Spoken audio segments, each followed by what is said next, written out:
ขัดแน่นความพยายามร่วมมือกันในอาเซียนเพื่อบรรลุความเจริญหุ่งเฮืองร่วมกันของประชาชนสองชาติพวกเขาขออวยพรไซอันประเสริฐมายังพนทานจงมีสุขภาพเข้มแข็งและสืบต่อประสบผลสำเร็จและขออวยพรให้ประชาชนแห่งสาธารณรัฐประชาธิปไตยประชาชนลาวจงมีแต่ความผาสุกและเจริญก้าวหน้าตลอดไปด้วยความนับถืออย่างสูงโจเซ่ รามอส ออตตาประธานาธิบดีได้มีพิธีมอบหับนาทีระวางหัวหน้าคณะจัดตั้งแขวงไซยบุรีผู้เก่าและผู้ใหม่ท่านซ้ำลันสุวรรณโสดหัวหน้าคณะจัดตั้งแขวงไซยบุรีผู้เก่าได้ขึ้นรายงานเวียกในระยะที่ผ่านมาว่าคณะจัดตั้งแขวงไซยบุรีแม่นขึ้นกับการชี้นำโดยกองของคณะประจำพรรคแขวงไซยบุรีซึ่งเฮ็ดหน้าที่เป็นเสนาธิการและหน้าที่การเมืองให้คณะประจำพรรคแขวงปัจจุบันมีพนักงานทั้งหมด37สหายหญิง19สหายมีสมาชิกพรรค36สหายหญิง19สหายประกอบมี5คะแนนการคือห้องการคะแนนพรรคคะแนนคุ้มของพนักงานรัฐกรคะแนนกงจากการจัดตั้งพรรครัฐและคะแนนปกครองปัจจุบันทั่วแขวงมีหักท่านพรรคทั้งหมด 1,364 หักท่านพรรคคณะพรรคหักท่าน80คณะพรรคหักท่านมีหน่วยพรรคที่ขึ้นกับคณะพรรคหักท่านจำนวน372หน่วยพรรคมีหน่วยพรรคหักท่าน912หน่วยพรรคผ่านการกวดการตีราคาจัดแบ่งประเภทของหน่วยพรรคหักท่านในทั่วแขวงได้รับห้องเป็นหน่วยพรรคปอเซอร์เข้มแข็งหนักแน่นจำนวน 1,160 หน่วยพรรคหักท่านทั่วแขวงมีสมาชิกพรรคทั้งหมด 20,797 สหายหญิง 6,199 สหายสมาชิกซ้ำห้อง742สหายหญิง246สหายสมาชิกพรรคที่ทึกกวดการทั้งหมด 20,624 สหายหญิง 6,061 สหายดังนี้ได้ประเภทแข่ง 18,496 สหายหญิง 5,549 สหายกลาง896 สหายหญิง187 สหายอ่อน24สหายหญิง4สหายเสียถาด6สหายหญิง1สหายบ่แบ่ง 1,222 สหายหญิง329 สหายได้ปรับปรุงกงจากการจัดตั้งโดยได้ปฏิบัติตามมติซุ่น3ว่าด้วยการปรับปรุงกงจากการจัดตั้งซึ่งได้โหมภายในการภายในขึ้นกับคณะจัดตั้งแขวงห้องการภายในเมืองขึ้นกับคณะจัดตั้งเมืองโหมแผนกทรัพยากรธรรมชาติและสิ่งแวดล้อมขึ้นกับแผนกกสิกรรมและสิ่งแวดล้อมแขวงห้องการทรัพยากรธรรมชาติและสิ่งแวดล้อมเมืองขึ้นกับห้องการกสิกรรมและสิ่งแวดล้อมเมืองโหมแผนกพลังงานและบ่อแฮขึ้นกับแผนกอุตสาหกรรมและการค้าแขวงห้องการพลังงานและบ่อแฮเมืองขึ้นกับห้องการอุตสาหกรรมและการค้าเมืองโหมแผนกแผนการและการลงทุนขึ้นกับแผนกการเงินแขวงห้องการแผนการและการลงทุนเมืองขึ้นกับห้องการเงินเมืองและโหมคะแนนแถลงข่าวมาขึ้นกับคณะโฆษณาอบรมแขวงท่านทูตฝรั่งประจำลาวได้เข้าพบปะกับท่านรองประธานคณะกรรมการปกครองแขวงพงศาลีในโอกาสเคลื่อนไหวเยี่ยมยามแขวงพงศาลีท่านพรไซอ่อนสากรรมการประจำพรรคแขวงของประธานคณะกรรมการปกครองแขวงได้ต้อนรับท่านนางเบเนดิกต์ เดซองเอกอัครราชทูตผู้มีอำนาจเต็มแห่งสาธารณรัฐฝรั่งประจำสปป.ลาวพร้อมด้วยคณะที่มาเคลื่อนไหวเยี่ยมยามและเฮ็ดเวียกอยู่แขวงพงศาลี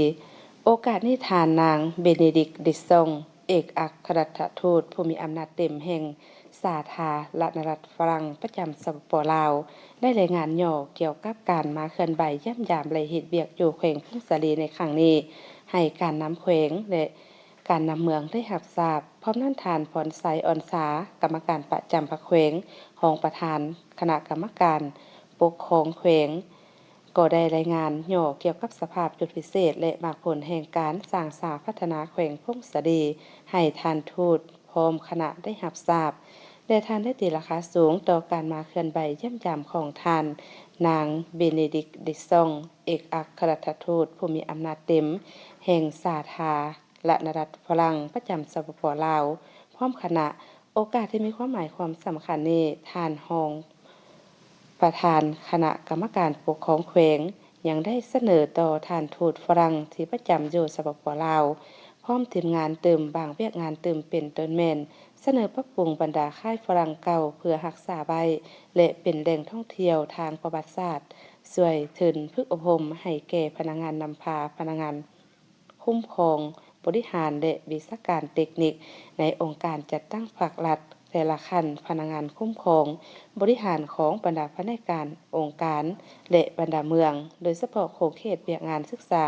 สาธารณและกสิกรรมช่วยสอกตลาดจำหน่ายสาของเมืองให้หลายขึ้นเติมอีก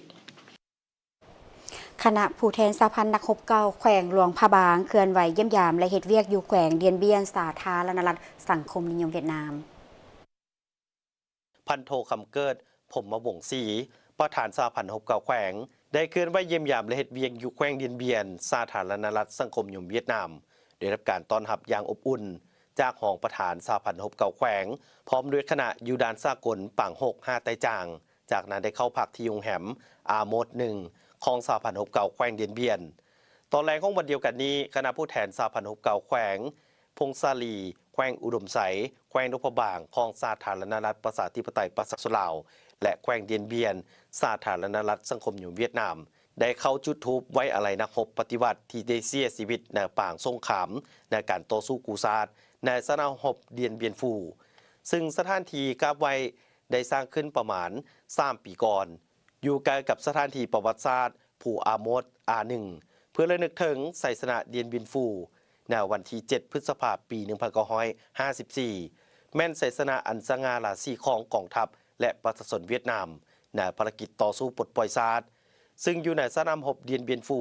พนักงานนักรบพี่น้องร่วมซาดหลายคนได้เสียสละชีวิตอย่างเป็นขบวนฟดเวิร์นปูสนียสถานนักรบเสียสละชีวิตเพื่อซาดส่วนหลายแม่นนอนอยู่ในบรรดาสถานที่มั่นของบรรดาการสู้รบที่เด็ดเดียวและมั่นคงในปี 1954ในระยะดำเนินบันรบเดียนเบียนฟูท่านกองทัพเวียดนามหลายคนได้เสียสละชีวิตอยู่ถึงผู้และได้เอิ้นอีกชื่อหนึ่งว่าผู้ตาย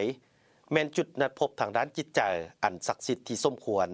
ได้รับชัยชนะและการเสียสละอันใหญ่หลวงของนักรบเสียสละชีวิตเพื่อชาติในทั่วประเทศอยู่สนามรบเดียนเบียนฟูปัจจุบันได้รับการปรับปรุงก่อสร้างให้เป็นบ่อนศึกษาค้นคว้าและเสริมขยายมูลเสื้อหักศาสตร์ของสาวเวียดนามในทุกวันนี้และคนหุ้นหลังทางเป็นสถานที่ท่องเที่ยวทางวิญญาณที่มีความหมายสำหรับประชาชนและนักท่องเที่ยวเมื่อมาเยี่ยมยามเขตประวัติศาสตร์เดียนเบียนฟูสำหรับการเคลื่อนไหวเยี่ยมยามและเฮ็ดเวียกอยู่แขวงเดียนเบียนของคณะผู้แทนสหพันธ์รบเก่าแขวงนพบางในครั้งนี้แข่งขันละครเวทีไว้หนุ่มประจำปี 2025 ภายใต้หัวข้อไว้หนุ่มสร้างสรรค์ละครเพื่อสังคมผาสุกโดยมี10 ทีมเข้าร่วมการแข่งขันผ่านการแข่งขันดังกล่าวทีมเดอะซันชัยได้รับรางวัลชนะเลิศและรับเงินรางวัล12 ล้านกีบการในครั้งนี้จัดโดยแผนกวัฒนธรรมและการท่องเที่ยวนครหลวงเวียงจันทร์จัดขึ้นที่วิทยาลัยศิลปะแห่งชาติ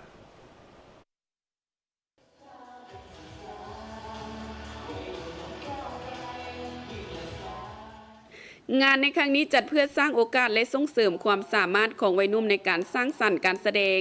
ในนครหลวงเวียงจันทร์ที่จะมีการแข่งขันคัดเลือกเอาตัวแทนจากวัยหนุ่มประเทศลาวเข้าร่วมงานบุญมโหฬารการแสดงละครอาซีในปี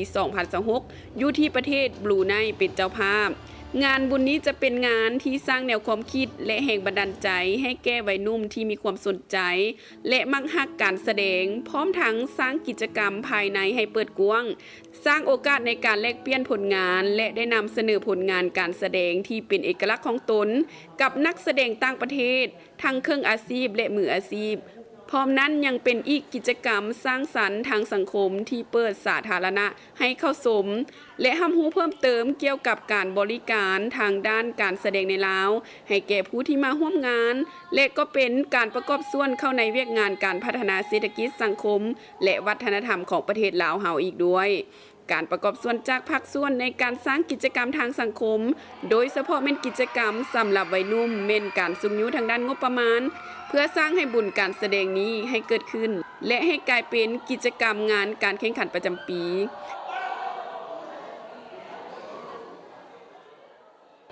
โดยน้องเข้าต่างหน้ามูในทีมรู้สึกดีใจและก็ตื่นเต้นหลายที่ว่าได้มีโอกาสผ่านหอบคัดเลือกเข้ามาแสดงละครเวทีในมื้อนี้บทเรื่องของเฮาก็เกี่ยวกับการศึกษาเพราะว่าการศึกษาในปัจจุบันนี้สังคมเฮากับนับมือนับก้าวถอยหลังหลงเพราะว่าหลายคนมองว่าการศึกษาบ่เป็นสิ่งที่บ่สำคัญแต่ความจริงแล้วการศึกษาเป็นสิ่งที่สำคัญอันอีกอย่างหนึ่งที่พาให้เฮาไปประสบสู่ความสำเร็จและเป้าหมายของเฮาที่ตั้งไว้โดย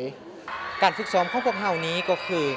น้องฮับบทก็คือเป็นตัวร้ายและก็เป็นผู้กำกับบทว่าสีหน้าท่าทางทุกคนหันจะเป็นแนวใดไปวางองค์ประกอบแซงซี่เสียงว่าจะเอาจุดใดมาเฮ็ดให้มันเด่นเพราะว่าจะเป็นสีหน้าเฮ็ดซะใดฮอดยามเช้าสิเช้าซะใด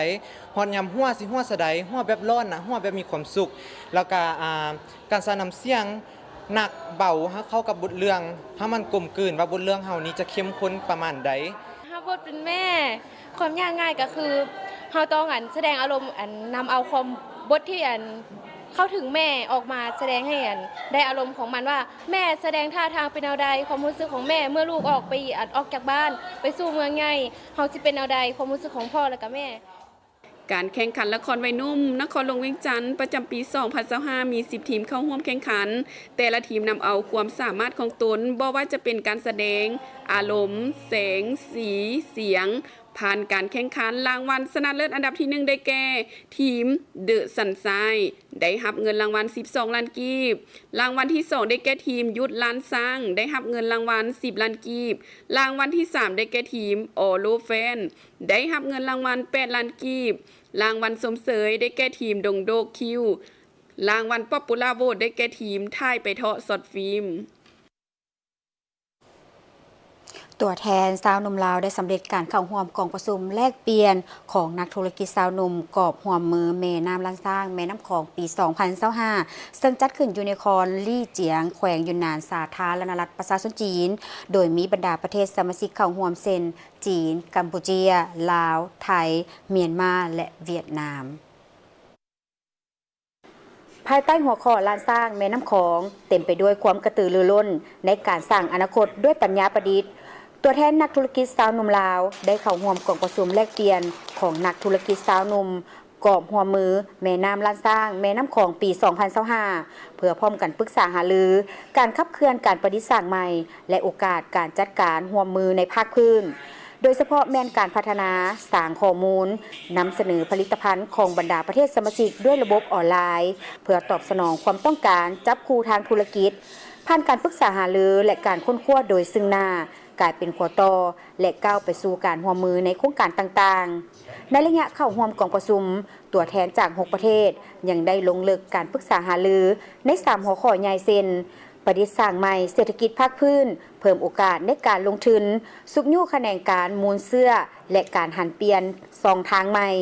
และร่วมกันลงลึกการร่วมมือเพื่อให้ต่างฝ่ายต่างมีผลประโยชน์พร้อมนั้นได้ไปเยี่ยมยามและทัศนศึกษานิคมกสิกรรมดอกไม้หลินเจียงหอพิพิธภัณฑ์มู่ฟูและอื่นๆการเป็นเวทีส่งเสริมความไว้เนื้อเชื่อใจและร่วมกันก้าวสู่ความสีวิไลของประเทศสมาชิก非常感谢主办方的盛情邀请。我觉得这次交流营呢，ข้าพเจ้าเห็นได้ว่ากองประชุมแลกเปลี่ยนครั้งนี้ได้ช่วยเปิดประตูให้พวกเขานำไปจัดตั้งปฏิบัติโดยเฉพาะเป็นการร่วมมือกับบรรดาประเทศสมาชิกในกรอบการร่วมมือแม่น้ำล้านสร้างแม่น้ำคลองสร้างเจตจำนงร่วมมือต้นแบบกับนักธุรกิจสาวหนุ่มหลายทานสิ่งสำคัญมันได้เห็นการพัฒนาเศรษฐกิจการบินของประเทศจีนมีความบ่มซ่อนหลายอย่างในภาคพื้นอาซีอาคเนย์กองประชุมได้ผสมผสานการแลกเปลี่ยนโอกาสในการร่วมมือก่อสร้างพื้นฐานอันแน่นแก่นให้แก่การพัฒนาแบบสากลของบริษัทพวกข้าพเจ้าตื่มอีกพวกเราเห็นได้ว่าสิ่งสำคัญในกิจกรรมครั้งนี้แม้นได้ลงลึกการสร้างมิตรภาพร่วมกันโดยเฉพาะนักธุรกิจวัยหนุ่ม6ประเทศสมาชิกกิจกรรมได้ลงลึกบรรดาหัวข้อที่มีการร่วมมือตัวจริงรวมทั้งการประดิษฐ์สร้างทางด้านเทคนิคการแบ่งปันความรู้และข้อมูลข่าวสารที่สำคัญรวมทั้งเพิ่มทวีสายพัวพันร่วมมือระหว่างจีนกับบรรดาประเทศลุ่มแม่น้ำคลอง ผลสำเร็จของกองประชุมครั้งนี้เป็นการสร้างสายพัวพันมิตรภาพที่แน่นแฟ้นทั้งได้ประกอบส่วนสำคัญในการสุกยู่การพัฒนาเศรษฐกิจดิจิทัลและการประดิษฐ์สร้างใหม่ของบรรดาประเทศแม่น้ำล้านสร้างแม่น้ำของเป็นการเปิดช่องทางให้สาวหนุ่มผู้ประกอบการสามารถเชื่อมโยงและขยายธุรกิจร่วมกันในอนาคตในโอกาสวันเกิดประธานไกรสอนพรหมวิหารครบรอบ105 ปีผู้นำที่ยิ่งใหญ่ของพรรครัฐและปวงชนลาวทั้งชาติทีมข่าวโทรภาพแห่งชาติลาวของพวกเขาได้มีบทความเกี่ยวกับการประกอบส่วนที่สำคัญหลายอย่างของประธานไกรสอนพรหมวิหารในการสร้างตั้งพรรคประชาชนปฏิวัติลาวการสร้างตั้งสาธารณรัฐประชาธิปไตยประชาชนลาวเป็นผู้เข้าร่วมโดยกงในขบวนการต่อต้านจักรพรรดิต่างดาวที่เข้ามาหุกหานลาวเป็นผู้เคียงบ่าเคียงไหลกับประชาชนลาวลุกขึ้นต่อสู้จนได้หับไสชนะทั้งเป็นผู้เพิ่มพูนคูณสร้างความสามัคคีแบบพิเศษลาวเวียดนาม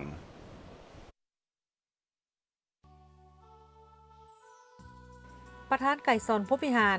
คือผู้นำปฏิบัติผู้หนึ่งที่มีความพิละอาจหาญภูมิปัญญาลักแหลมชีวิตของตนติดพันกับภารกิจปฏิบัติอยู่ลาวมีการประกอบส่วนอันใหญ่หลวงในการนำพาประเทศสาธารณรัฐประชาธิปไตยประชาชนลาวก้าวขึ้นอย่างบ่หยุดยั้งในภารกิจสร้างสรรค์และปกป้องปิติภูมิของชาติลาวท่านได้กลายเป็นผู้นำพรรคเลขาธิการใหญ่พรรคประชาชนปฏิวัติลาวประธานประเทศนายกรัฐมนตรีรัฐบาลประเทศสาธารณรัฐประชาธิปไตยประชาชนลาวในภารกิจเปลี่ยนแปลงใหม่ของลาว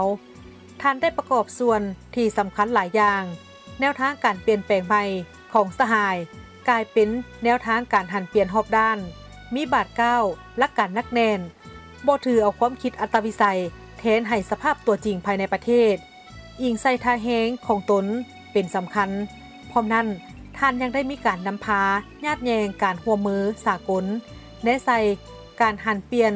โดยพื้นฐานอยู่ลาวจากการปฏิบัติชนชาติชนเผ่า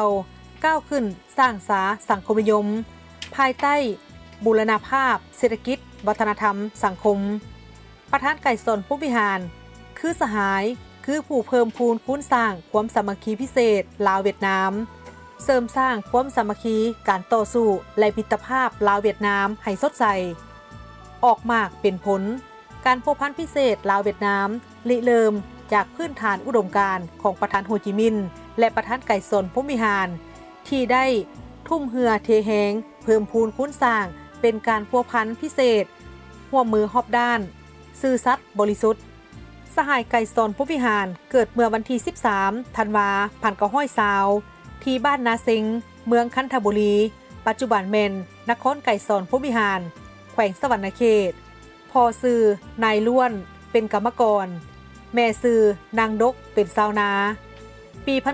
1935สหายได้ออกจากนครบ้านเกิดสวรรณเขตลาวเดินทางไปที่ฮานอยเวียดนามเพื่อเข้าร่วมสอบเสงเข้าเฮียนโรงเรียนสั้นกลางเมื่อฮอดฮานอยสหายก็ได้เสงเข้าโรงเรียนสั้นกลางป้องกันซึ่งสาวเวียดนามเคยเอิ้นโรงเรียนนั่นว่าเจียงเบยในเวลาศึกษาหำเฮียนอยู่โรงเรียนแห่งนั้นสหายได้ศึกษาปึ้มเฮียนการปฏิบัติคือลาเซมโบมันสังรวมเลเปโลมหาชนโนเจวัวเสียงของมหาชนฟาลสารโฮเจเมื่อยจิตวิญญาณสาวหนุ่มยุคใหม่ก็ได้รับความสนใจอ่านจากบรรดานักเรียนปีสุดท้ายของการศึกษาสหายได้มีโอกาสอ่านหนังสือพิมพ์เลเปโปมหาชนซึ่งเป็นสำนักพิมพ์ใหญ่ของพรรคคอมมิวนิสต์อินโดจีนจัดพิมพ์จำหน่ายในระยะการกอบกู้เอกราชโดยผ่านหนังสือพิมพ์ฉบับดังกล่าวเป็นเทือทบิตสหายได้รับรู้ถึงพรรคคอมมิวนิสต์อินโดจีนและได้ริเริ่มการปฏิวัตินับตั้งแต่ขบวนการฮักซาดและปฏิวัติที่กำลังปรากฏขึ้นที่เวียดนามระยะนั้นในซุ้มปี 1936 ถึง 1939 ที่เวียดนามขบวนการต่อต้านของสาวหนุ่มเรียกร้องสิทธิประชาธิปไตยได้ฟดเดือดขึ้นนักเรียนโรงเรียนสั้นกลางป้องกันหรือเจียงเบยในนั้นมีสหายประธานไกรสอนพรหมวิหารได้มีการประกอบส่วนอย่างตั้งหน้าและเป็นขบวนฟุดฟื้นสหายได้ร่วมลงน้ำ เข้าในจดหมายรวมที่ส่งถึงผู้ปกครองอินโดจีนเขต01เรียกร้องให้พวกเพิ่นต้องรายงานไปถึงผู้ปกครองอินโดจีนสูงสุดให้รับรู้ถึงการเสนอของกลุ่มนักเรียนที่เรียกร้องให้ประชาชนบรรดาเผ่าทั่วอาซีต้องได้สิทธิเอกราชกินอิ่มนุ่งอุ่นและสันติภาพสหายได้เข้าร่วมสมาคมตัวแทนนักเรียนที่รักชาติของโรงเรียนเข้าร่วมการค้นคว้าโฆษณาปึ้มแบบเรียนที่น้ำสมัยให้นักเรียนและเป็นตัวแทนกลุ่มนักเรียนเข้าร่วมเฉลิมฉลองวันกรรมกรสากล1 พฤษภาคมข้างทมิตรที่ได้จัดขึ้นอย่างสง่าผ่าเผยที่ฮานอยในปี 1938 ภายหลัง 4 ปีศึกษาคำเรียนที่โรงเรียนสั้นกลางป้องกันเจียงเบยปี 1939 แมนก้าวเข้าสู่อายุ 19 ปี สหายไกรสอนพบวิหารได้จบหลักสูตรการศึกษาสั้นกลางเซ็งรับประกาศนียบัตรสั้นสูงและสอบเสียงเสื่อมต่อเข้ามหาวิทยาลัยกฎหมายเนื่องจากว่าสหายมักหักในการค้นคว้าประเด็นที่ขึ้นกับกฎหมายและก็มีความมุ่งหวังว่าโดยผ่านมหาวิทยาลัยกฎหมายจะซอกค้นเข้าใจได้ถึงท่าแท้กงจักการคุ้มครองของพวกลาวเมืองขึ้นฝรั่งอยู่อินโดจีน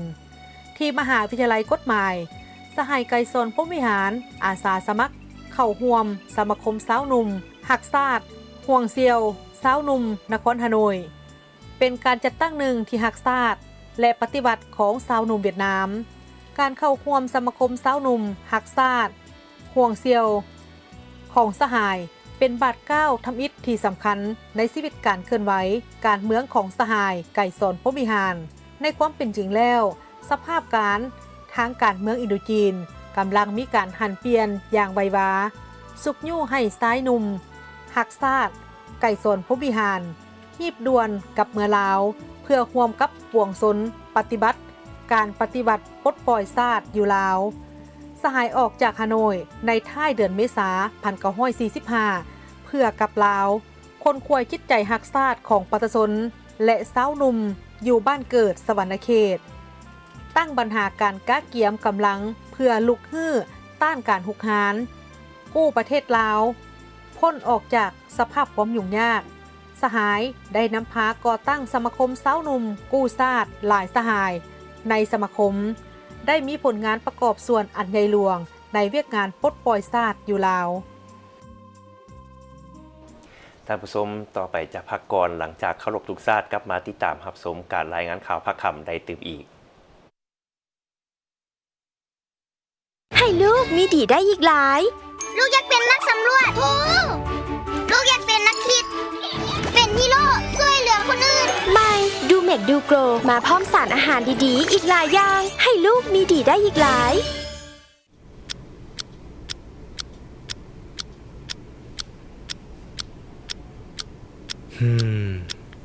คันมีเน็ตไฟเบอร์แห้งๆมาใส่คือสิดีเนาะลาวโทรคม FTTH ยินดีติดตั้งให้เจ้าติดตั้งไว้ภายใน24ชั่วโมงบูไวทันใจ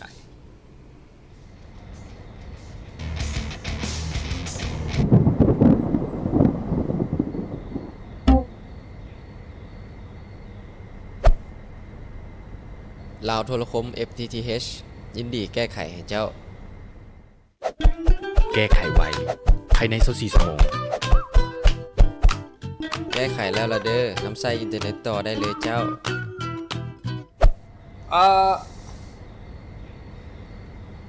ยังไม่ทันได้ขอบใจซ้ำไว้พิลึกงั้นก็ยังไม่ทันได้จ่ายซ้ำ FTTH ลาวโทรคมติดตั้งง่ายติดต่อไวแก้ปัญหาจบภายใน24ชั่วโมง Contact Center 131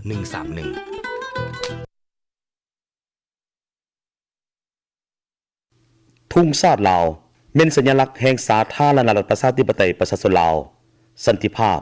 เอกราชประชาธิปไตยเอกภาพวัฒนถาวรเ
ตอนรับท่านผู้ชมเข้าสู่การรายงานข่าวในระยะที่ 2 จากของข่าวโทรภาพแห่งชาติลาวสหายกำพันธ์พรหมทัศน์ประธานองค์การกวดกาแห่งรัฐและหัวหน้าองค์การต้านการซอลาดบังหลวงขั้นศูนย์กลางได้ให้สัมภาษณ์ต่อสื่อมวลชนเนื่องในโอกาสเฉลิมฉลองวันต้านการซอลาดบังหลวงสากลครบรอบ22 ปีในโอกาสนี้สหายคำพันธ์พรหมทัศน์ประธานองค์การกวดกาแห่งรัฐและหัวหน้าองค์การต้านการซอลาดบังหลวงขั้นศูนย์กลางได้มีความเห็นและให้ทัศนะว่าปัญหาการซอลาดบังหลวงเกิดขึ้นในกงจักรการจัดตั้งรัฐเอกชนและสังคมเป็นภัยอันตรายที่ส่งผลกระทบสร้างความเสียหายและกดหน่วงทวงดึงที่ห้ายแหงต่อกับการพัฒนาเศรษฐกิจสังคมของประเทศต่างๆบ่ว่าจะเป็นประเทศน้อยหรือใหญ่ประเทศทุกข์ยากหรือห่างมีก็ตามสามารถบั่นทอนประสิทธิภาพขององค์การอำนาจรัฐและส่งผลสะท้อนเสถียรภาพทางด้านการเมืองของประเทศนั้นและปัจจุบันปัญหานี้ได้กลายเป็นหนึ่งในอาชญากรรมที่สามารถเป็นเครือข่ายระหว่างประเทศดังนั้นประชาคมสากลจึงมีความจำเป็นต้องได้ค้นคว้าสร้างกรอบกฎหมายสากลให้เป็นบทอิงในการร่วมมือสกัดกั้นและต้านการซอลาดบังหลวงจากนั้นองค์การสหประชาชาติได้ออกยติ55/61ในปี 2000 กำหนดความจำเป็นของการสร้างกฎหมายสากลและสนธิสัญญาสหประชาชาติว่าด้วยการต้านการซอลาดบังหลวงจึงได้ถือขับฮ้องอย่างเป็นเอกสารในปี 2002 ได้เริ่มเปิดให้ประเทศต่างๆลงนามเข้าเป็นภาคีในปี 2003 สำหรับสาธารณรัฐประชาธิปไตยปฏิรูปลาวแม้นได้ลงนามในปี 2003 และได้ให้สัตยาบันในปี 2009 องค์การสหประชาชาติยังได้ออกยติ 58/4 กำหนดเอาวันที่ 9 ธันวาของทุกๆปีเป็นวันสั่งตั้งการซอลาดบังหลวงสากลนับแต่นั้นมาวันที่ 9 ธันวาจึงได้กลายเป็นวันแห่งความสามัคคีเพื่อต้านการซอลาดบังหลวงของบรรดาประชาชาติในโลกสำหรับอยู่ประเทศเฮาการเฉลิมฉลองวันต้านการซอลาดบังหลวงสากลประจำปี 2025 นี้แม้นภายใต้คำขวัญสามัคคีกับประชาคมโลกร่วมใจกันกับไว้หนุ่มต้านการซอลาดบังหลวงสปป.ลาวพวกเฮายามใดก็เห็นได้ถึงภัยอันตรายหายแห้งและเอาใจใส่สกัดกั้นและต้านการซอลาดบังหลวงโดยได้มีการกำหนดนโยบายและยุทธศาสตร์ต้านการซอลาดบังหลวงได้กำหนดที่ตั้งพระบทบาทขององค์การกวดกาแห่งรัฐเขาในรัฐธรรมนูญได้ปรับปรุงกฎหมายว่าด้วยกวดการัฐกฎหมายต้านการซอลาดบังหลวงได้กำหนดมาตรการลงโทษในประมวลกฎหมายอาญากฎหมายและนิติกรรมหลุมกฎหมายที่เกี่ยวของอื่นๆได้สร้างตั้งองค์การกวดการัฐและต้านการซอลาดบังหลวงอยู่ขั้นศูนย์กลางกระทรวงองค์การแขวงนครหลวงเมืองนครและหากฐานต่างๆได้มีการร่วมมือแลกเปลี่ยนบทเรียนประสบการณ์กับต่างประเทศในกรอบของสนธิสัญญาสหประชาชาติว่าด้วยการต้านการซอลาดบังหลวงหรือ UNCAC อาเซียนแพ็กและร่วมมือ2 ฝ่ายกับประเทศใกล้เคียง5 ประเทศเป็นร่วมมือกับสส.เวียดนามสป.จีนราชอาณาจักรกัมพูชาราชอาณาจักรไทยเมียนมาและอินโดนีเซียผ่านการเคลื่อนไหวงานกวดกาต้านการซอลาดบังหลวงใน5 ปีผ่านมาเราสามารถได้ผลสำเร็จหลายด้านเป็นต้นได้สำเร็จการค้นคว้าสร้างและปรับปรุงนิติกรรมออกวารสารกวดกาได้รับต้อนและให้คำปรึกษาแก่ประชาชนรับและค้นคว้าคำห้องของประชาชนกวดกาการบริหารรัฐโดยเฉพาะกวดกาบรรดาโครงการลงทุนของรัฐกวดกาการขุดค้นและส่งออกแห่ธาตุกวดกาการนำใส่ของทุนทางกวดกาเกี่ยวกับการคุ้มครองเขตเศรษฐกิจพิเศษกวดกาโครงการปรับปรุงก่อสร้างระบบน้ำประปานครหลวงกวดกาการนำเข้าน้ำมันเสือไผ่ที่มีการยกเว้นภาษีกวดกาการคุ้มครองและนำใส่เงินกู้ยืมของรัฐบาลกวดกาการนำเข้าและคุ้มครองสารเคมีกวดกาฐานไล่หับของหัวหน่วยธุรกิจกวดกาการออกใบตดินและการเสียภาษีที่ดินกวดกาการนำเข้าพาหนะ ดิ ติดตามสุกยู่การจ่ายค่าสดเชยให้แก่ประชาชนที่ได้รับผลกระทบจากโครงการก่อสร้างทางรถไฟลาวจีนและหลายๆของเขตที่พวกเราได้ดำเนินการกวดกาในตลอดชุมปีผ่านมาองค์การกวดกาแห่งรัฐได้มีการกวดกาเห็นได้ถึงการละเมิดระเบียบกฎหมายในระดับต่างๆอันนำไปถึงการดัดแก้มูลค่าโครงการลงทุนต่างๆของรัฐได้ถึง 4,000 กว่าตื้อกีบนอกนั้นยังได้เคลื่อนไหวเวียกงานสกัดกั้นและต้านการสลัดบังหลวงโดยสุ่มใส่การโฆษณาเผยแพร่บรรยายเอกสารที่เกี่ยวข้องในเวียกงานต้านการสลัดบังหลวงได้ดำเนินการสืบสวนสอบสวน18เป้าหมายมีผู้เกี่ยวข้อง334คนการสืบสวนสอบสวนสำเร็จ13เป้าหมายและได้สรุปส่งให้อัยการแล้ว86คนศาลตัดสินไปแล้ว23คนและแก้ไขทางบริหาร207คนสามารถเก็บกู้ทรัพย์สินเงินค้ำคืนให้รัฐจำนวน232ตื้อกว่ากีบพร้อมนั้นยุ่งแฮงและให้ทุกกำลังเพื่อดำเนินการติดตามกวดกาสกัดกั้นและต้านการสลัดบังหลวงตามพระบทบาทขององค์การกวดกาสมทบกับองค์การจัดตั้งอื่นๆและทั่วสังคมโดยปฏิบัติตามคำขวัญกวดกาทั่วถึงเลิกซึงโปร่งใสแก้ไขปัญหาถูกต้องเด็ดขาดทันเวลาและเป็นธรรมยกสูงคุณสมบัติศีลธรรมปฏิบัติจรรยาบรรณจรรยธรรมความรู้ความสามารถของพนักงานกวดกาหันเวียกงานกวดกาและต้านการสอดลาดบังหลวงเป็นทันสมัยสุกยู่องค์การกวดกาภาครัฐแต่ละคันให้เคลื่อนไหวมีประสิทธิผลสูงนำความรับผิดชอบการเมืองของบุคคลเกี่ยวข้องเก็บกู้ผลเสียหายให้ครบถ้วนสร้างเงื่อนไขและสุกยู่ส่งเสริมให้สังคมเข้าร่วมเวียกงานกวดกาและต้านการสอดลาดบังหลวงอย่างตั้งหน้าและกว้างขวางลงเลิกการพัวพันหัวมือกับต่างประเทศและอื่นในตอนค่ำของมื้อวานนี้9 ธันวาคม 2025ได้มีพิธีเฉลิมฉลองการสร้างตั้งสายพัวพันการทูตระหว่างสาธารณรัฐประชาธิปไตยประชาชนลาวและสาธารณรัฐอาแซกไบซานครบรอบ30 ปีจัดขึ้นอยู่นครหลวงเวียงจันทน์พิธีเฉลิมฉลองการสร้างตั้งสายพัวพันการทูตระหว่างสาธารณรัฐประชาธิปไตยประชาชนลาวและสาธารณรัฐอาแซกไบซานครบรอบ30 ปีโดยการเข้าร่วมของทานท้องสวรรค์พรหมวิหารรัฐมนตรีกระทรวงการต่างประเทศในนามต่างหน้ารัฐบาลแห่งสาธารณรัฐประชาธิปไตยประชาชนลาวและทานเอลนูมัมมาโดฟรองรัฐมนตรีกระทรวงการต่างประเทศแห่งสาธารณรัฐอาแซกไบซานในนามต่างหน้ารัฐบาลแห่งสาธารณรัฐอาแซกไบซานมีบรรดาทานรัฐมนตรีเจ้าหน้าที่ขั้นสูงของลาวทูตานุทูตประจำลาวและต่างหน้าจากภาคส่วนต่างๆทั้งสองฝ่ายในพิธีทานรองรัฐมนตรีกระทรวงการต่างประเทศทานเอลนูมัมมาโดฟได้กล่าวถึงการสร้างตั้งสายพัวพันทางการทูตในวันที่2 พฤษภาคม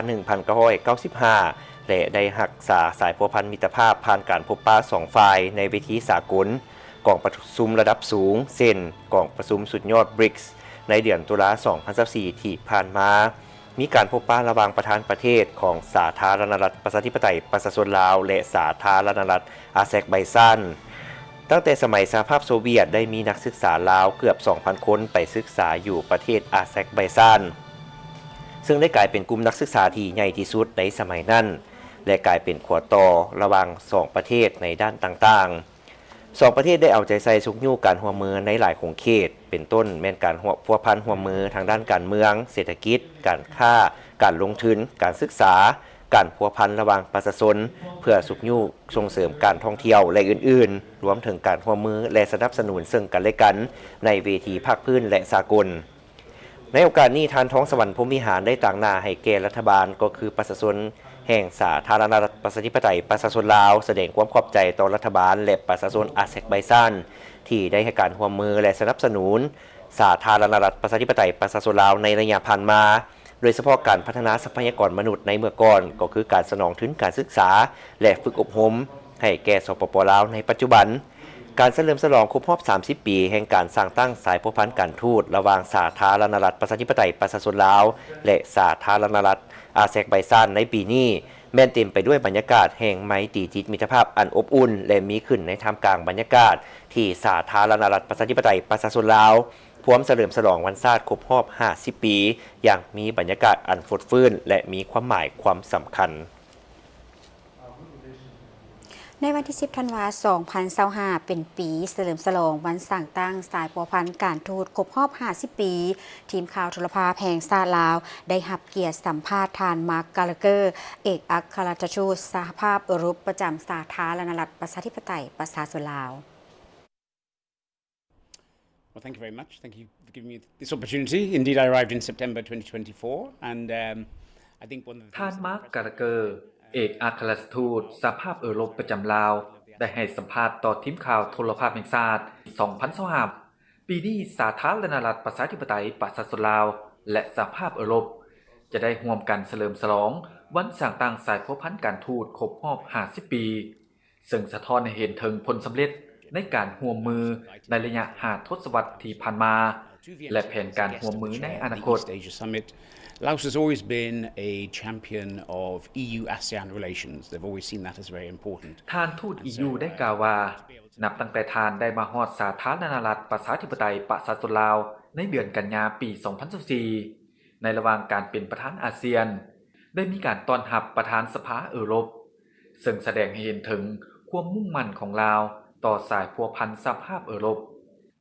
แสดงให้เห็นว่าประเทศลาวได้กลายเป็นศูนย์กลางของกิจกรรมทางการทูตและสาธารณรัฐประชาธิปไตยประชาชนลาวให้การสุขอยู่และส่งเสริมสหภาพยุโรปในการร่วมมือยุทธศาสตร์ระหว่างสหภาพยุโรปและอาเซียน We opened our office here for the first time in 2003 and turned it into a fully fledged delegation with a resident ambassador in 2013. And I'm in fact only the third EU ambassador there's been here. So ตลอดระยะ 50 ปีผลสำเร็จที่สำคัญแม้นคือในปี 1997 ได้มีข้อลงนามในข้อตกลงการร่วมมือในปี 2003 สหภาพยุโรปได้เปิดห้องการของตนในลาวและได้ยกระดับห้องการของตนให้เป็นคณะผู้แทนที่มีเอกอัครราชทูตประจำในปี 2013 So, we're in a world where every country needs to engage to tackle the global challenges which we face, and that's been very much. ท่านทูตกล่าวว่าในระหว่างการดำรงตำแหน่งของข้าพเจ้าในลาวสหภาพยุโรปอยากได้เน้นหนักถึงการร่วมมือทางด้านการเงินที่เพิ่มขึ้นเพื่อช่วยให้ลาวบรรลุเป้าหมายการพัฒนาแบบยืนยงและการปกป้องสภาพดินฟ้าอากาศการพัฒนาเศรษฐกิจและการสนับสนุนประชากรหนุ่มของประเทศโดยการส่งเสริมการขยายการศึกษาและทักษะสำหรับอนาคตLaos is an important country for us. I mean, it's a member of ASEAN, so in some sense it has a similar outlook internationally as we do, as also being a collection ในนาม of ผู้ร่วม countries. เจรจาอันสำคัญของอาเซียนสหภาพยุโรปมีจุดประสงค์เพื่อสนับสนุนสาธารณรัฐประชาธิปไตยประชาชนลาวในการพัฒนาการศึกษาและทักษะสำหรับสาวหนุ่มพร้อมทั้งช่วยเหลือในการหันเปลี่ยนด้านดิจิทัลและการพัฒนาสีเขียวการส่งเสริมการค้าและการลงทุนระหว่างสหภาพยุโรปและสาธารณรัฐประชาธิปไตยประชาชนลาวแม้นเป็นบุริมสิทธิ์หลักในระหว่างการพัวพันนี้We have zero tariffs on ได้มีการจัดกล่องประชุมสรุปเวียกงานสมาคมสหกรณ์สินเชื่อและเงินฝากประหยัดประจำปี 2025 เพื่อเป็นการประกอบส่วนสุขยู่ให้แก่การขยายตัวทางด้านเศรษฐกิจรวมทั้งการมีส่วนร่วมในการลดผ่อนความทุกข์ยากกองประชุมสรุปเวียกงานสมาคมสหกรณ์สินเชื่อและเงินฝากประหยัดประจำปี 2025 ได้จัดขึ้นในวันที่ 9 ธันวาคม 2025 ที่นครหลวงเวียงจันทร์โดยการเข้าร่วมของท่านวีสอนไซสงครามหัวหน้ากลุ่มคุ้มครองสถาบันการเงินที่บ่แม่นธนาคารแห่งสาธารณรัฐประชาธิปไตยประชาชนลาวท่านหุมพันธ์อินทวงศ์ประธานสภาบริหารสมาคมสหกรณ์สินเชื่อและเงินฝากประหยัดลาวพร้อมโดยภาคส่วนที่เกี่ยวข้องเข้าร่วมท่านวิสอนไซสงครามหัวหน้ากลุ่มคุ้มครองสถาบันการเงินที่บ่แม่นธนาคารแห่งสาธารณรัฐประชาธิปไตยประชาชนลาวได้กล่าวว่าปัจจุบันระบบเศรษฐกิจของสาธารณรัฐประชาธิปไตยประชาชนลาวได้ส่งผลกระทบต่อเศรษฐกิจของประเทศเนื่องจากเสถียรภาพของอัตราแลกเปลี่ยนมีความผันผวนจึงเฮ็ดให้ราคาสินค้าในท้องตลาดมีการเน่งติงและปรับขึ้นตามการเน่งติงของอัตราแลกเปลี่ยนโดยเฉพาะสินค้าอุปโภคบริโภคที่นำเข้าจากต่างประเทศอันเป็นผลเหตุให้อัตราเงินเฟ้อเพิ่มขึ้นแต่ยังอยู่ในระดับที่ยังสามารถควบคุมได้ ฉะนั้นเพื่อเป็นการประกอบส่วนสุขอยู่ในให้แก่การขยายตัวทางด้านเศรษฐกิจรวมทั้งการมีส่วนร่วมในการลดผ่อนความทุกข์ยากและช่วยส่งเสริมความอาจสามารถในการสู่ซนเพื่อบรรลุเป้าหมายที่รัฐบาลฟ้างออกในการนำเอาประเทศชาติหลุดพ้นออกจากสถานภาพหลุดออกจากสภาพประเทศด้อยพัฒนาซึ่งเวียกงานสหกรณ์สินเชื่อและเงินฝากประหยัดก็เป็นเวียกงานหนึ่งของแขนงการเงินที่ภาคและรัฐบาลได้เอาใจใส่ให้ความสำคัญเป็นพิเศษโดยได้มีการวางนโยบายเฉพาะเพื่อแนะใส่สร้างเงื่อนไขที่เอื้ออำนวยในด้านต่างๆเพื่อส่งเสริมสหกรณ์สินเชื่อและเงินฝากประหยัดให้มีการขยายตัวอยู่แต่ละเมืองเพื่อประกอบส่วนสนองทุนฮ้อนให้แก่สมาชิกก็คือประชาชนในการแก้ไขความทุกข์ยากที่ติดพันกับการสร้างบ้านและกลุ่มบ้านพัฒนาก็คือเวียกงานสามสร้าง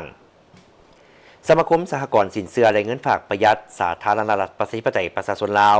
ได้รับร้องการสร้างตั้งจากธนาคารแห่งสาธารณรัฐประชาธิปไตยประชาชนลาวเคลื่อนไหวเวียกงานภายใต้ดำรัสว่าด้วยสมาคมโดยอยู่ภายใต้การคุ้มครองของธนาคารแห่งสาธารณรัฐประชาธิปไตยประชาชนลาวแม่นองค์กรที่เป็นตัวแทนให้แก่แขนงการเงินจุลภาคโดยเฉพาะแมนสหกรณ์สินเชื่อและเงินฝากประหยัดได้เต้าหูมบรรดาสมาชิกและผู้ที่มีส่วนร่วมในเวียกงานดังกล่าวที่มีเป้าหมายคือกันเพื่อปรับปรุงและสร้างความเข้มแข็งให้สหกรณ์สินเชื่อและเงินฝากประหยัดอยู่ลาว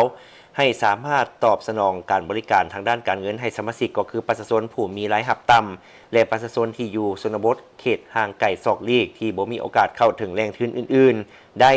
บนพื้นฐานหลักการการร่วมมือช่วยเหลือซึ่งกันและกันเพื่อให้ชีวิตการเป็นอยู่ของประชาชนดีขึ้นเทอละก้าวปัจจุบันมีสมาชิกทั้งหมด32แห่งในนั้นมีสมาคมสหกรณ์สินเชื่อและเงินฝากเงินประหยัด31แห่งและกองทุนบ้าน1แห่งพร้อมนี้กองประชุมประกอบคำเห็นเข้าใส่บทรายงานและวางทิศทางแผนการในต่อหน้าอีกและมอบใบย่องยอใบเกียรติคุณให้แก่สมาชิกพนักงานที่มีผลสำเร็จการจะตั้งปฏิบัติเวียกงานใน1ปีที่ผ่านมาเติมอีกได้มีพิธีนำเสนอปฏิทินกฎหมายประจำปี 2026 และเฉลิมฉลองการสร้างตั้งปฏิทินกฎหมายครบรอบ 17 ปี โดยการนำเสนอปฏิทินครั้งนี้เพื่อการขยายและเปิดกว้างในการสร้างเครือข่ายทางภาคองค์การจัดตั้งทางสังคมซึ่งจัดขึ้นในวันที่ 10 ธันวาคม 2025 ที่นครหลวงเวียงจันทร์พิธีนำเสนอปฏิทินกฎหมายประจำปี 2026 และเฉลิมฉลองการสร้างตั้งปฏิทินกฎหมายครบรอบ 17 ปี โดยการเป็นประธานร่วมของทานทัศพร บุษลิง หัวหน้าองค์การออกฟาร์มประจำลาวทั้งเป็นประธานคณะชี้นำกลุ่มแลกเปลี่ยนข้อมูลเรื่องที่ดินทานสมเด็จแก้ววงศักดิ์หัวหน้าคณะนิติศาสตร์และรัฐศาสตร์มหาวิทยาลัยแห่งชาติมีครูร่วมงานและภาคส่วนเกี่ยวข้องเข้าร่วมในโอกาสนี้ทานประธานกองประชุมได้ยกให้เห็นเนื้อในความหมายความสำคัญและผลสำเร็จในการพัฒนาผลิตและนำใช้ปฏิทินกฎหมายในระยะผ่านมาในพิธีได้นำเสนอผลได้รับจากการสร้างและนำใช้ปฏิทินกฎหมายเข้าในเวียกงานของบรรดาองค์กรสมาชิกในหลายปีผ่านมาเช่นผลประโยชน์ทางกงและทางอ้อมหลังจากที่ได้เข้าถึงและเรียนรู้บรรดาข้อมูลข่าวสารจากปฏิทินผ่านการรับฟังคำคิดคำเห็นจากผู้สมใช้ตัวจริงทั้งระดับองค์กรและต่างหน้าจากชุมชนและครูร่วมงานภาครัฐรวมทั้งสถาบันการศึกษาทั้งศูนย์กลางและท้องถิ่นการนำเสนอปฏิทินครั้งนี้เป็นการขยายและเปิดกว้างในการสร้างเครือข่ายทางภาคองค์การจัดตั้งทางสังคมแขนงการรัฐและภาคส่วนอื่นๆที่สนใจต่อเวียกงานปฏิทินกฎหมายในขงเขตเวียกงานการคุ้มครองเรื่องที่ดินและทรัพยากรธรรมชาติการมีส่วนร่วมของชุมชนแม่หญิงและกลุ่มคนอื่นๆเพื่อการพัฒนาผลิตภัณฑ์ปฏิทินกฎหมายให้ดีขึ้นในอนาคตไปติดตามที่การแถลงข่าวงานว้างแสดงหญ้าพื้นเมืองของสมาคมอนุรักษ์หญ้าพื้นเมืองลาวครั้งที่2เพื่อเฉลิมฉลองวันคล้ายวันเกิดของประธานไกรสอนพรหมวิหารครบรอบ105 ปีซึ่งจะจัดขึ้นในระหว่างวันที่ 12-13 ธันวาคม 2025ที่จะมาถึงนี้อยู่หอพิพิธภัณฑ์ไกรสอนพรหมวิหารนครหลวงเวียงจันทร์โดยมีผู้ประกอบการผลิตภัณฑ์หญ้าพื้นเมืองลาวเข้าร่วมหลายกว่า30หัวหน่วยธุรกิจในตอนแรกของวันที่ 9 ธันวาคม 2025ที่หอพิพิธภัณฑ์ไกรสอนพรหมวิหารดร.บุญเรือนดวงเดือนหัวหน้าสถาบันการแพทย์และการยาพื้นเมืองกระทรวงสาธารณสุขทั้งเป็นรองประธานสมาคมอนุรักษ์ยาพื้นเมืองลาวได้แถลงข่าวต่อสื่อมวลชนว่า สถาบันการแพทย์และยาพื้นเมืองกระทรวงสาธารณสุขร่วมกับสมาคมอนุรักษ์ยาพื้นเมืองลาวจะจัดงานวางแสดงยาพื้นเมืองของสมาคมอนุรักษ์ยาพื้นเมืองลาวครั้งที่ 2 อย่างเป็นทางการในวันที่ 12-13 ธันวาคม 2025 อยู่หอพิพิธภัณฑ์ไก่สอนพรหมวิหารเพื่อเฉลิมฉลองวันคล้ายวันเกิดของประธานไก่สอนพรหมวิหารครบรอบ105 ปีสมเสยวันสถาปนาสาธารณรัฐประชาธิปไตยประชาชนลาวครบรอบ50 ปีและเพื่อเฉลิมฉลองวันสร้างตั้งสมาคมอนุรักษ์ยาพื้นเมืองลาวครบรอบ3 ปีทั้งเป็นการส่งเสริมเปิดโอกาสให้ผู้ประกอบการผลิตภัณฑ์ยาพื้นเมืองก็คือสมาชิกภายในสมาคมอนุรักษ์ยาพื้นเมืองลาวได้นำผลิตภัณฑ์ของตนเองมาวางแสดงและจำหน่ายให้สังคมก็คือประชาชนลาวบ่ได้เผาได้รับรู้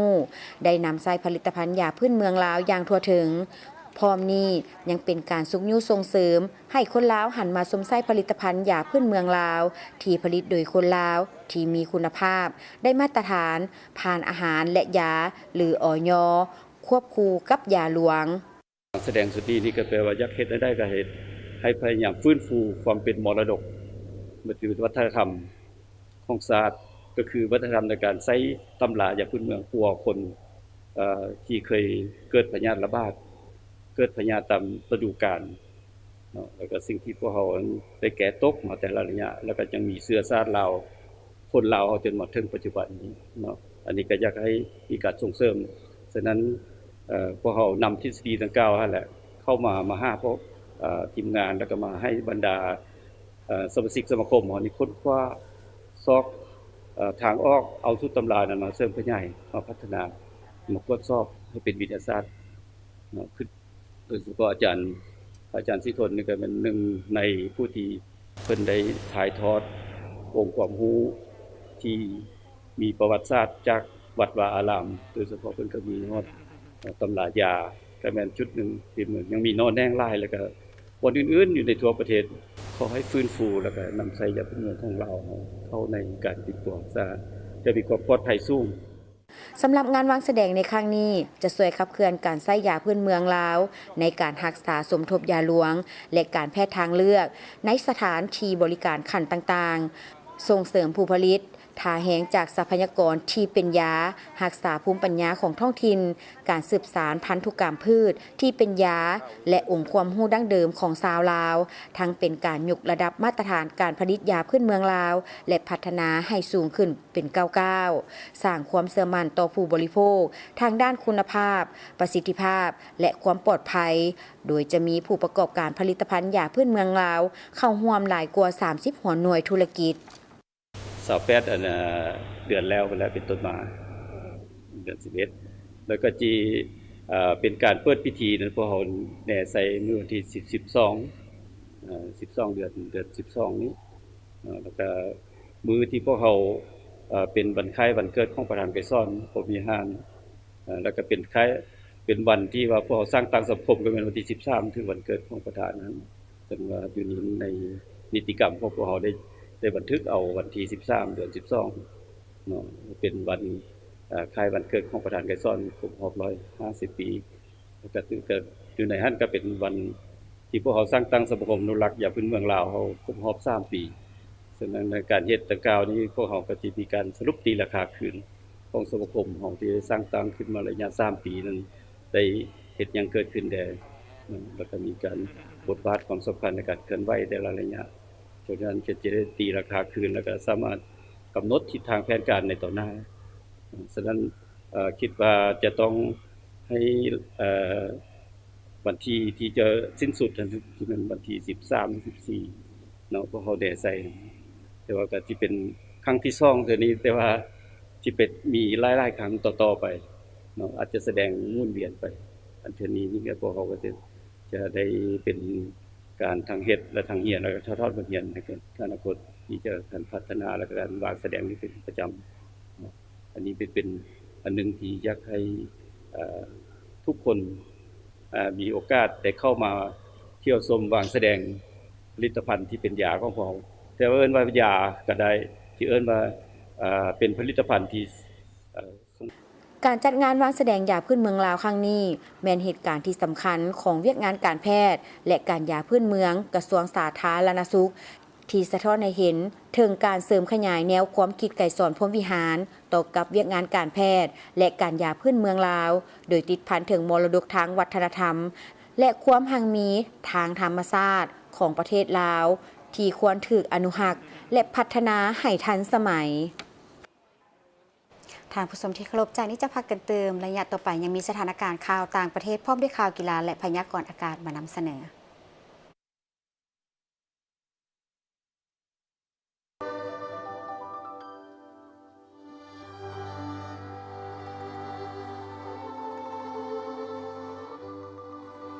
2 ธันวามาเต้าเฮาร่วมฉลองไสอวยพรไสแด่พักจงยิ่งยืนยาวล่ำนำพาล้าวแปลงสร้างตามทางที่หมายบอกประชาชนทั่วหน้าเหนือใต้อยู่สบายนั่นแล้วด้วยความรู้บุญคุณจากกลุ่มบริษัทโคลาว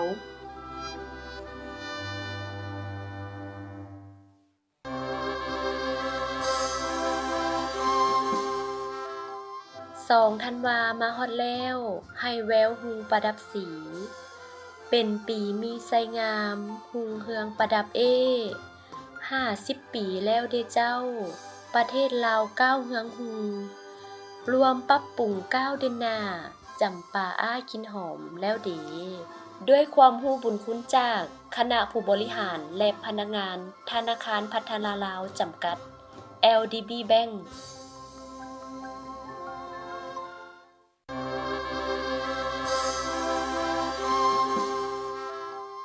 2 ธันวามาฮอดแล้วให้แววฮูประดับสีเป็นปีมีไสงามฮูเฮืองประดับ50 ปีแล้วเด้เจ้าประเทศลาวก้าวเฮืองฮูรวมปรับปรุงก้าวเดินหน้าจำปาอ้ากินหอมแล้วเด้ด้วยความรู้บุญคุณจากคณะผู้บริหารและพนักงานธนาคารพัฒนาลาวจำกัด LDB Bank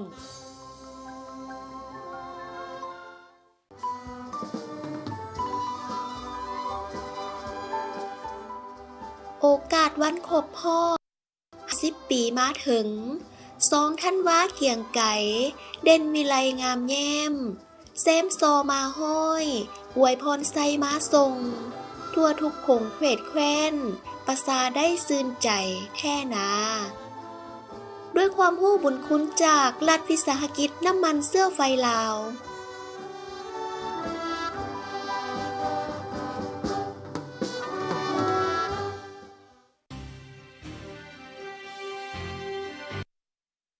นครหลวงฮานอยสาธารณรัฐสังคมยมเวียดนามกะเกียมสินค้าให้แก่เทศกาลวันบุญต้นรับปีใหม่ประจำชาติอิงตามแผนกการค้านครหลวงฮานอยสาธารณรัฐสังคมยมเวียดนามให้ฮู้ว่าในเทศกาลต้อนรับวันบุญปีใหม่ประจำชาติของเวียดนามในปีนี้ปัดซนอยู่นครหลวงคาดว่าจะได้ซื้อสินค้าจากหลายแหล่งสนองที่อุดมสมบูรณ์และมีราคาที่มั่นเที่ยงซึ่งมาถึงปัจจุบันนี้ได้มี19วิสาหกิจที่ได้ลงทะเบียนเข้าร่วมโครงการสนองสินค้าที่มีราคามั่นเที่ยงเข้าสู่หลายห้างห้านจำหน่ายหลายกว่า 11,000 แห่งโดยมีทั้งระบบห้านสรรพสินค้าและห้านสะดวกซื้อและบรรดาตลาดต่างๆในขณะเดียวกันนครหลวงฮานอยยังจัดตั้งการส่งเสริมการค้าเสริมโยงหลายพันผลิตภัณฑ์กสิกรรมจากบรรดาท้องถิ่นเข้าในระบบการจำหน่ายของนครหลวงนอกนั้นเพื่อรับประกันบรรดาแหล่งสนองสินค้าเจ้าหน้าที่ก็ได้มีการสุกยู่การกวดกาตลาดและความปลอดภัยของเสบียงอาหารท่ามกลางสภาพความต้องการการบริโภคที่เพิ่มขึ้นคาดว่าในเทศกาลต้อนรับวันบุญปีใหม่นี้อยู่นครหลวงฮานอยจะมีพลังซื้อเพิ่มขึ้น20 ส่วนห้อยตื่มอีกสาธารณรัฐสังคมเวียดนามจัดเทศกาลแห่งความสุขความหักแม่นได้มาจากความเรียบง่ายและดีงามที่ได้รับการอนุรักษ์และเผยแพร่ในเทศกาลวันบุญเวียดนามแห่งความสุขหรือเอิ้นว่าเวียดนามแฮปปี้เฟสติวัล 2025 ซึ่งจัดขึ้นอยู่ที่นครหลวงฮานอยซึ่งได้มีการแห่ดอกไม้แสดงความยินดีของวันแต่งงานในขณะเดียวกันสุดเครื่องนุ่งพื้นเมืองไปจนถึงผ้ามัดเอวทุกๆอย่างแม่นล้วนแต่ได้รับการเอาใจใส่กะเกี่ยมอย่างละเอียดเพื่อให้เวียกงานของการแห่ดอกไม้เกิดขึ้นอย่างคึกคืนมวลซืน พร้อมทั้งเป็นการเผยแพร่วัฒนธรรมสู่วงคณะญาติสากลตื่มอีกประชาชนอยู่นครหลวงฮานอยหลายคนให้ฮู้ว่าตนเองรู้สึกมวลซืนและตื่นเต้นเพราะนี่เป็นครั้งทมิตรที่ตนเองได้เข้าร่วมเทศกาลแต่งงานหรือวันแห่งความสุขนี้นอกนี้นักท่องเที่ยวสากลหลายคนก็แสดงความรู้สึกว่าเวียดนามแม้นมีความแตกต่างหลายต่อบรรดาสิ่งที่ข้าพเจ้าสำนึกไว้ในตอนที่เป็นเด็กน้อยปัจจุบันเวียดนามแม้นได้มีการเปลี่ยนแปลงอย่างตั้งหน้าประชาชนทุกๆคนล้วนแต่มีความผาสุกวัฒนธรรมและประวัติศาสตร์ของเวียดนามสุดที่เอกอ้างทะนงใจ